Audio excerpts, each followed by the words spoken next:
Assalamualaikum warahmatullahi wabarakatuh. Selamat berjumpa kembali bersama Pak Sugianto lewat pelajaran matematika. Anak-anak tetap sehat semua kan? Tetap memegang protokol kesehatan dan tetap kalian di rumah.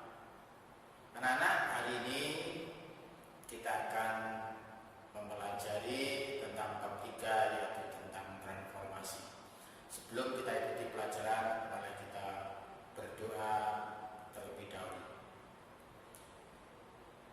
Tundukkan kepala, mari kita berdoa. Berdoa mulai. A'udzubillahi minasyaitonirrajim. Bismillahirrahmanirrahim. Allahumma sholli ala sayyidina Muhammad wa ala ali sayyidina Muhammad walhamdulillahi rabbil alamin. Rabbi zidni ilma warzuqni fahma birahmatika ya arhamar rahimin walhamdulillahi rabbil alamin. Baiklah anak-anak, siapkan catatan kalian, buku, pulpen, pensil, dan jangan lupa siapkan pula buku berpeta atau buku streaming, ya, penggaris, pensil, ballpoint, ya, untuk mengikuti pelajaran kali ini. Nah, untuk lebih jelasnya, mari kita ikuti lewat tayangan video pembelajaran berikut ini. Transformasi geometri. Kompetensi inti 3.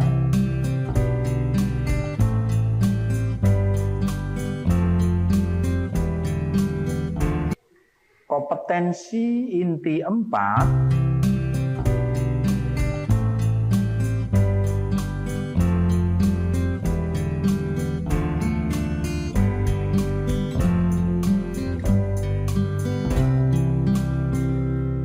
Kompetensi dasar 3.5.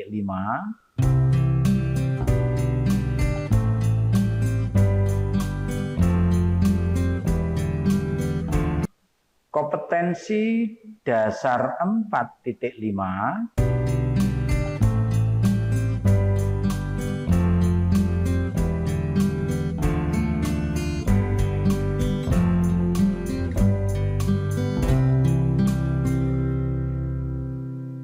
Tujuan pembelajaran hari ini adalah setelah pembelajaran, siswa diharapkan dapat menentukan bayangan titik hasil refleksi pada bidang koordinat kartesius. Yang kedua, menentukan bayangan bangun geometri beserta koordinatnya, hasil refleksi pada bidang koordinat kartesius. Anak-anak, pada transformasi, apakah kalian pernah memindahkan bangku atau menggeser bangku? Apakah pernah Anda bercermin? Apakah pernah Anda naik biang lala? Apakah pernah kalian melihat gambar denah pada suatu bangunan? Nah, konsep-konsep itu semua, konsep mengenai transformasi pada benda ya, akan kita pelajari bersama di bab 3 ini. Ayo kita mulai. Pengertian transformasi. Kalian tentu paham sekarang. Apa sih pengertian transformasi? Untuk mengetahui, coba perhatikan gambar berikut ini.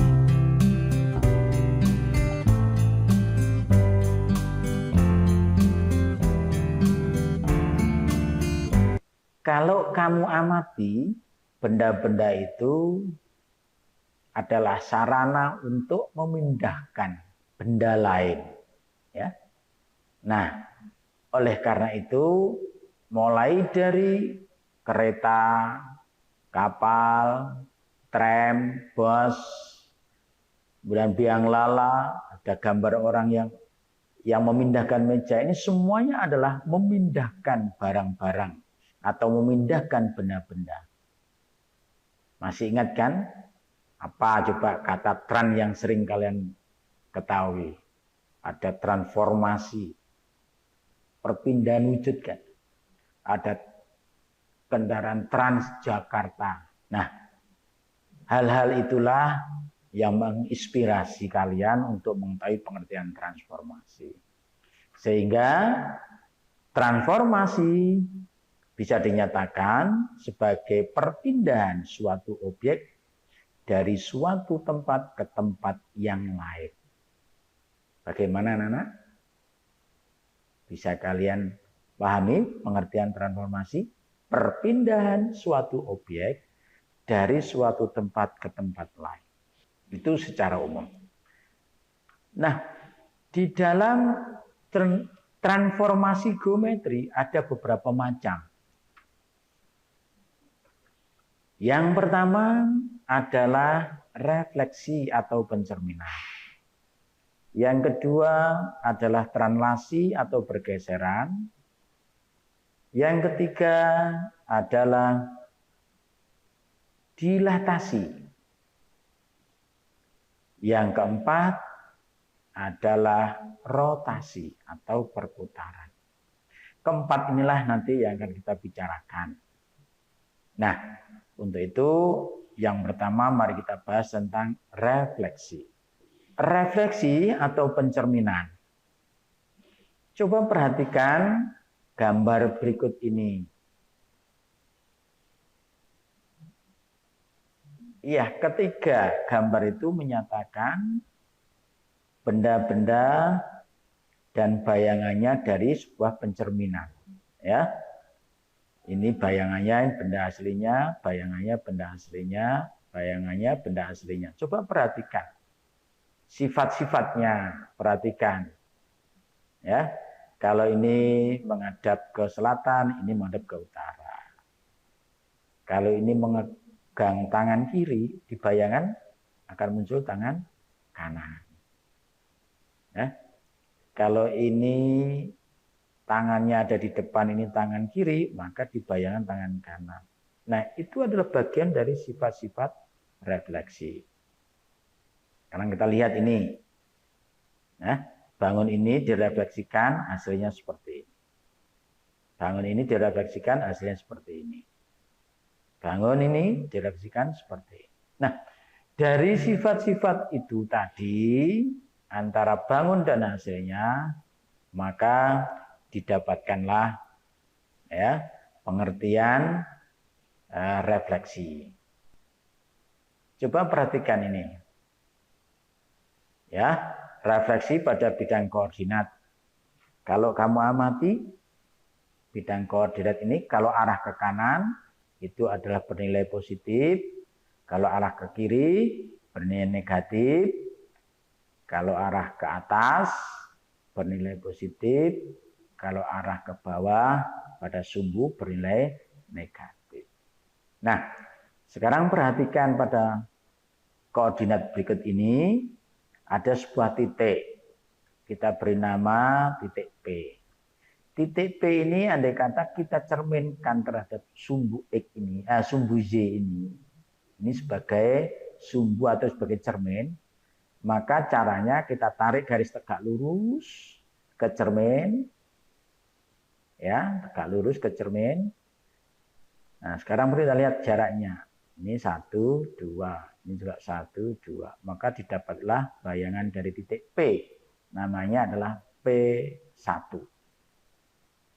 Nah, yang kedua sebuah garis A, B. Kita cerminkan cukup ujung-ujungnya saja. Ya. Kemudian menghasilkan B1. Kemudian A-nya kita cerminkan menghasilkan A1. Nah, dari A1 dan B1 kita hubungkan. Nah, kemudian kita lihat ini ada segitiga. Kita beri nama TRS. Begitu juga ini kalau kita cerminkan terhadap sumbu Y ini, maka R ini akan ada di sebelah kiri. Jadi R1. S juga sama, S1, dan T adalah T1. Dari ketiganya ini kita hubungkan. Nah, dari titik, garis, dan bangun segitiga ini, dan dari contoh gambar yang di depan tadi, dapatlah kita ambil sebuah sifat dari refleksi. Satu, bayangan dan bendanya sama besar. Tidak mau perubahan pembesarannya. Wujudnya juga tidak mau perubahan. Yang kedua, letak bayangannya berlawanan arah dengan bendanya. Berlawanan arah. Yang ketiga, jarak bayangan ke cermin sama dengan jarak benda ke cermin. Nah, sifat ini yang harus kamu pahami. Ya? Sudah paham? Baiklah. Kalau sudah paham, yuk kita lanjutkan. Pencerminan pada bidang koordinat. Ya, kita lihat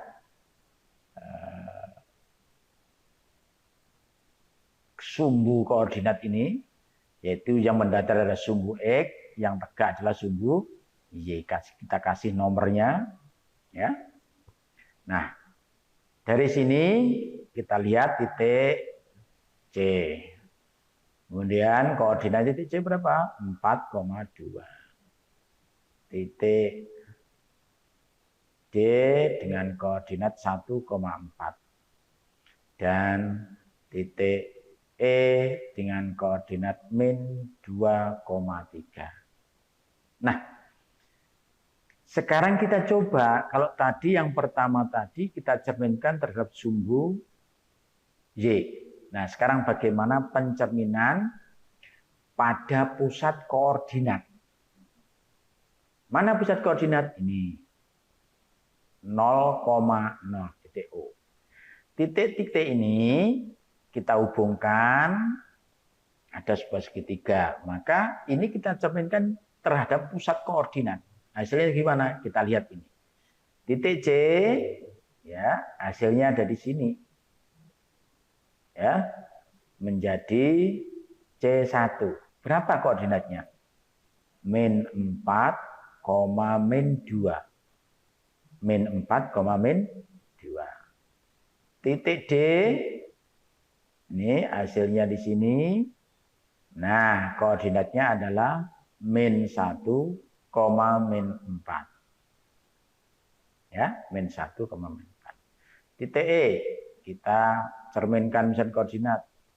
Hasilnya adalah titik E1 dengan koordinat 2, min 3. Nah, 2, min 3. Kita hubungkan ketiga titiknya ini, maka jadilah sebuah segitiga yang letaknya berlawanan. Ya, berlawanan arah. Nah, dari sifat ini, dari titik-titik ini, C, D, E, dicerminkan terhadap pusat koordinat, menghasilkan titik ini, maka kita bisa membuat sebuah rumus.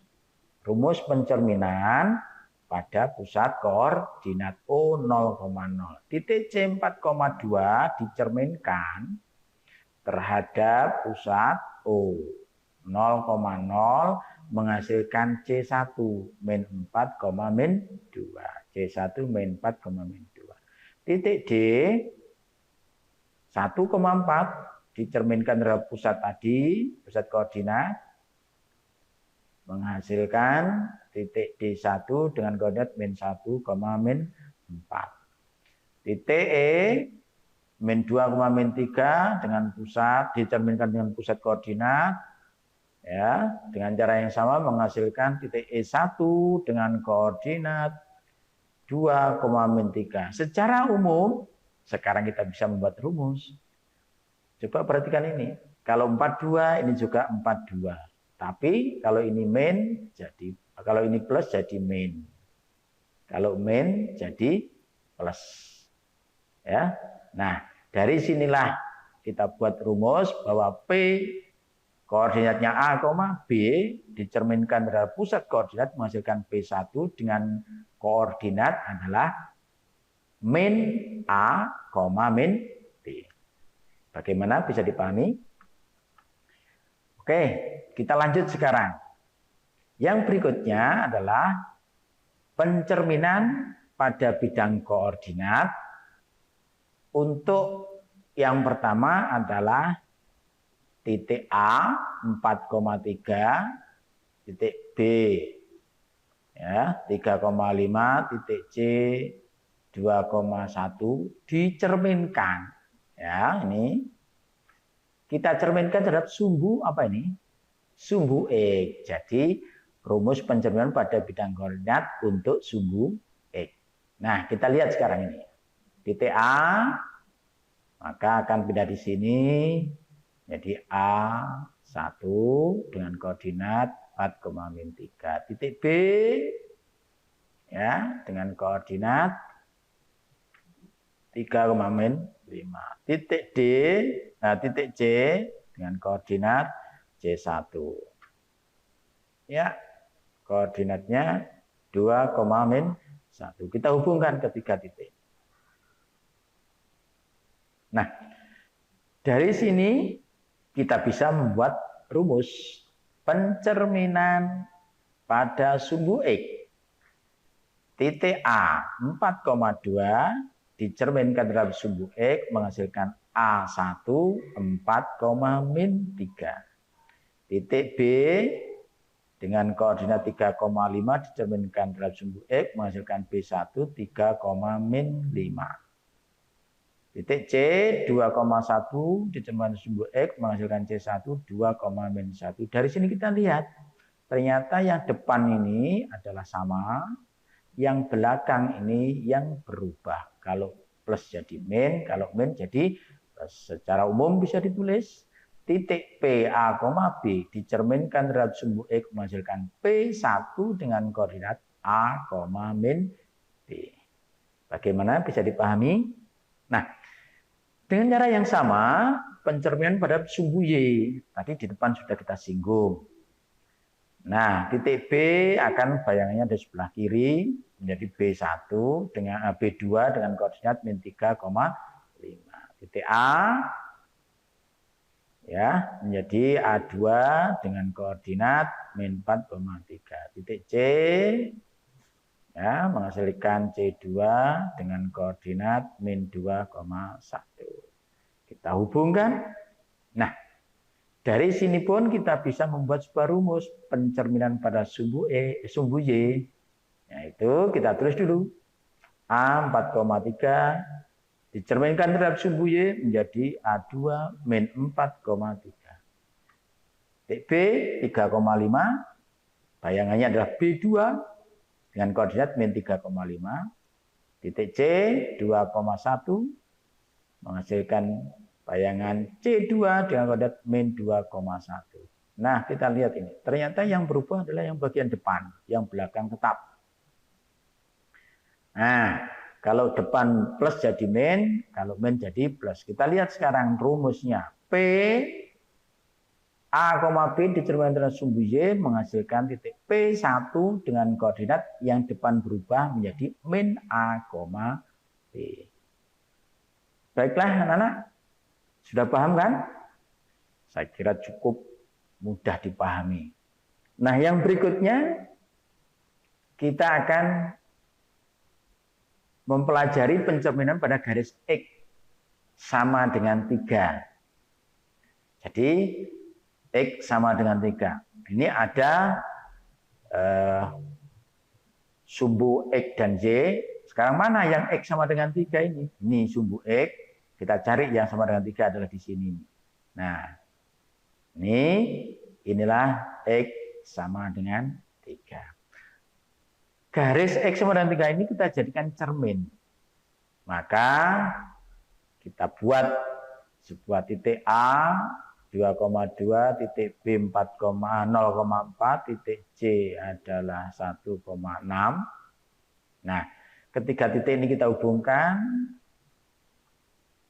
Sekarang titik ini kita cerminkan terhadap garis X sama dengan 3. Apa yang terjadi? Kita lihat titik A. Nah, titik A ternyata bayangannya ada di sini. Berapa koordinatnya ini? Kita misalkan ini adalah A1. Koordinatnya adalah berapa ini? 4,2. Titik B. Nah, hasilnya ada di sini. Maka koordinat titik B1 adalah berapa? 6,4. Kemudian yang ini titik C ada di sini. Maka bayangannya adalah C1 dengan koordinat 5,6. 5,6. Kita hubungkan. Nah, jadilah seperti ini. Dari sini, ayo kita buat rumusnya. Titik A2,2 ternyata menjadi dicerminkan oleh garis sama X sama dengan 3 menjadi A1 4,2. Lah 4,2 ini dari mana? 4,2 ini ternyata garis X sama dengan 3 ini kita kalikan 2. Berarti 2 kali 3 dikurangi yang 2 depan ini. Berarti 2 kali 3 dikurangi 2. Yang belakang bagaimana? Yang belakang tetap. Kalau ini 2, ini juga 2. Kita sederhanakan. 2 kali 3, 6. 6 kurangi 2, 4. Yang belakang tetap sama. Sehingga koordinatnya 4,2. Inilah hasilnya seperti ini. Nah, sekarang yang kedua. Titik B 0,4. Ya, bayangannya sama. Ini tadi diapakan? Dikalikan 2. Berarti 2 kali 3 dikurangi yang depan 0. Ya, 2 kali 3 ini bukan min 2 tapi 2 kali 3 dikurangi 0 menjadi 6 dikurangi 0,4 sehingga ketemunya adalah 6,4. Nah, titik C 1,6 dengan cara yang sama. Bayangannya adalah C1 5,6 yang diperoleh dari 2 kali 3 dikurangi 1. 6 dikurangi 1, 5. Yang belakang tetap 6. Menjadi 5, nah, dari sini bisa ditulis sebuah rumus. Titik P, A, B dicerminkan dalam garis X sama dengan K. X sama dengan K. Maka ini tadi dikalikan berapa? 2 menjadi 2 kali K dikurangi depannya ini A, B tetap. Inilah rumusnya. Oke anak-anak, kita lanjut. Yang berikutnya adalah pencerminan terhadap garis Z sama dengan 2. Ini sama, ini ada koordinat. Kita beri angka. Ya. Nah inilah garis X sama dengan Z sama dengan 2. Ini garis Z. Sumbu Y cari yang 2. Maka garisnya seperti ini. Nah, ini kita jadikan cermin. Nah, kalau ini kita jadikan cermin, kita lihat contoh. Nih. Nah, titik A, titik B, titik C. Sama ya. Kita hubungkan. Nah, ketiga titik ini kita cerminkan terhadap garis Y sama dengan 2. Coba kita lihat ini. A-nya akan pindah ke sini. Nah, ini. Menjadi A1. Berapa koordinatnya? 3,1. Kemudian titik B akan ada di sini. Ya, jadi koordinatnya adalah titik B1 5,0. titik C ini.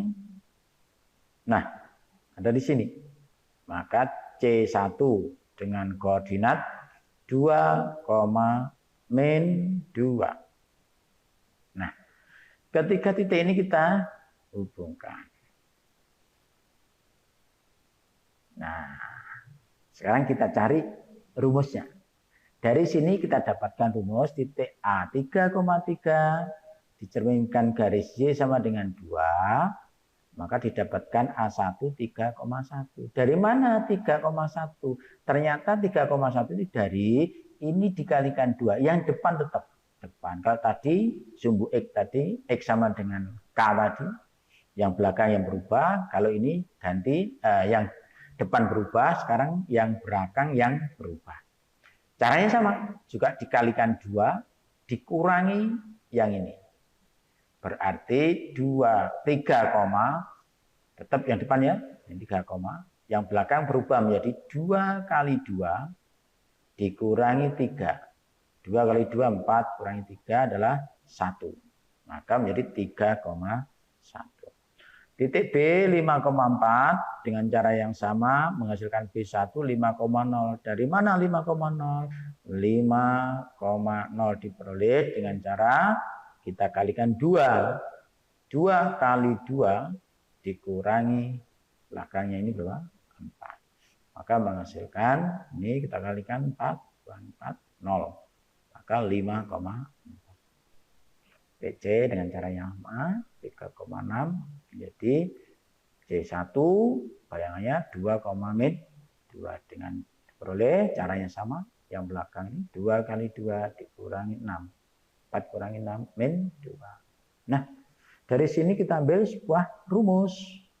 Rumusnya adalah P A, B dicerminkan dengan garis X sama dengan H sama dengan atau menghasilkan P1 dengan koordinat A, 2H min B. Nah, 2H min B. Berikutnya, pencerminan garis Y sama dengan X. Nah, kita lihat sumbunya sama. Garis Y sama dengan X. Mana garis Y sama dengan X? Kalau ini sumbu X, ini sumbu Y, maka Y sama dengan X itu adalah ini. Baik, kita cari dulu, kita beli dulu angkanya. Nah, ini garis Y sama dengan X.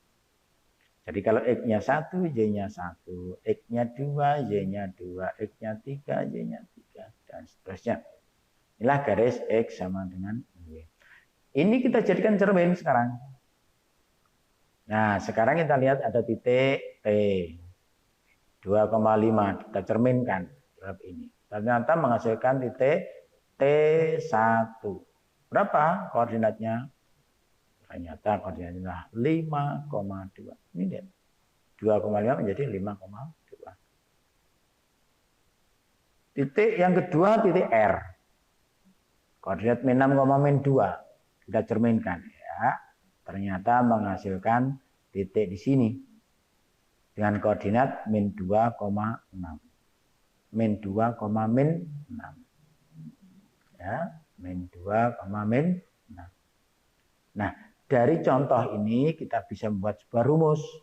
Titik T 2,5 dicerminkan terhadap garis Y sama dengan X menghasilkan T1 5,2. Kalau 2,5 menjadi 5,2. Titik PR min 6, min 2 dicerminkan terhadap garis Y sama dengan X menghasilkan R1 min 2, min 6. Ya, tinggal balik saja. Tandanya tidak berubah, tapi posisinya dibalik 25 menjadi 52. 62 menjadi 2. Nah, dari sini kita ambil rumus. A, B dicerminkan adalah garis Y sama dengan X menghasilkan B1 min B, min A. Nah, sekarang pencerminan terhadap garis Y sama dengan min X. Kita lihat garis Y sama dengan min X. Nah, mana ini? Garis Y sama dengan min X. Nah, kita buat titiknya. P. Koordinat min 2,5. Dicerminkan. Menghasilkan P1 koordinatnya min 5,2. Ini titik S dengan koordinat 4,1 dicerminkan menghasilkan titik S1 dengan koordinat min 1,4. Dari sini kita bisa ngambil sebuah kesimpulan ini. Ya. Min 2,5 menjadi min 5,2. Dibalik posisinya dan tandanya juga berlawanan. Kalau ini min jadi plus. Kalau plus jadi min. Posisi di belakang menjadi di depan. Dan caranya sama, titik S 4,1 menjadi S1 min 1, min 4. Dari sini kita ambil sebuah rumus, titik P, A, B dicerminkan terhadap garis Y sama dengan min X, menghasilkan P1 dengan koordinat min B, min A. Bagaimana anak-anak? Bisa dipahami? Oke, kalau memang bisa dipahami. Nah, saatnya kuis. Nah, dengan menggunakan rumus di atas, tentukan bayangan titik P 5,7 oleh refleksi terhadap pusat koordinat, sumbu X, sumbu Y, garis X sama dengan 3, garis Y sama dengan 5, garis Y sama dengan X, dan garis Y sama dengan min X. Anak-anak, ini saya kira cukup mudah kan? Baik, kalau memang kalian sudah paham itu, ya, nanti bisa ditunjukkan ke guru kalian. Ya. Nah, saatnya sekarang kita memperhatikan rangkuman ini. Yang pertama, pencerminan pada pusat koordinat. Yang kedua, pencerminan pada sumbu X. Rumusnya adalah seperti tersebut. Yang ketiga, pencerminan terhadap sumbu Y. Rumusnya seperti itu. Coba kalian amati posisi. Ya. Ini pencerminan terhadap garis X sama dengan K. Yang kelima, pencerminan terhadap garis Y sama dengan H. Maaf, pencerminan terhadap garis X sama dengan H. Oh, sorry, ini pencerminan terhadap garis Y sama dengan H. Ini Y sama dengan H. Kemudian yang berikutnya adalah pencerminan terhadap garis Y sama dengan X. Dan ini pencerminan terhadap garis Y sama dengan min X. Nah, dari situ anak-anak kalian pakai untuk mengerjakan soal. Jadi ini salah tulis anak-anak, ini Y sama dengan H. Y sama dengan H. Pencerminan pada sumbu pada garis Y sama dengan H. Ya. Baik anak-anak, saya kira saatnya kita berlatih. Tadi ada 2 soal yang kalian kerjakan. Tolong hasilnya besok serahkan kepada guru kalian untuk mendapatkan nilai dan akan diberikan apresiasi oleh guru kalian. Nah, saya kira cukup sekian. Bagaimana pelajaran hari ini? Asik kan? Oke. Ya, terima kasih. Ya. Selamat mengerjakan. Mudah-mudahan kalian tetap semangat, tetap sehat, tetap menjaga protokol kesehatan. Terima kasih. Bagaimana anak pembelajarannya? Bisa kalian pahami? Mudah kan? Nah, harapan Pak Dianto, kalian tetap semangat belajar dan kerjakan tugas yang ada dalam video tersebut, serahkan ke guru kalian untuk mendapatkan apresiasi dan penilaian. Nah, kita akhiri